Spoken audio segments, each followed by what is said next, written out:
പുകയുന്ന തിരി അവൻ കെടുത്തി കളയത്തുമില്ല. അതായത് നമ്മുടെ ജീവിതത്തിൽ നമ്മൾ പലപ്പോഴും ദുസ്സഹമായിരിക്കുന്ന അനുഭവത്തിൽ കൂടെയാണ് കടന്നു പോകുന്നത്. കഠിനമായിരിക്കുന്ന വേദനയിൽ കൂടെയും നിരാശയിലും കരിന്തിരി കത്തുന്ന അനുഭവത്തിൽ കൂടെയാണ് മനുഷ്യർ കടന്നു പോകുന്നത്. പുറമേ ഉള്ള മനുഷ്യനല്ല, യഥാർത്ഥമായിട്ടും നമ്മുടെ അകത്തെ മനുഷ്യൻ എല്ലായ്പ്പോഴും എന്താണ്, ദുഃഖപൂർണ്ണമായിട്ട് കഴിയുകയാണ്.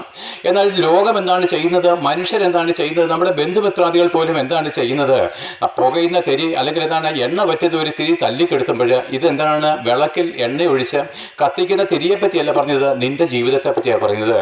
നിന്റെ ജീവിതം ദുസ്സഹമായിട്ട്, നിന്റെ ജീവിതം കഠിനമായിരിക്കുന്ന വേദനയിൽ കൂടെ കടന്നു പോകുമ്പോൾ പ്രിയപ്പെട്ടവരെ, ലോകം നിന്നെ പരിഹസിക്കുന്നു, നിന്നെ നിന്ദിക്കുന്നു. നീ നല്ല ആളിക്കത്തി ജ്വലനത്തോട് നിന്നു കഴിഞ്ഞപ്പോൾ അനേക സ്നേഹിതന്മാർ നിനക്കുണ്ടായിരുന്നു.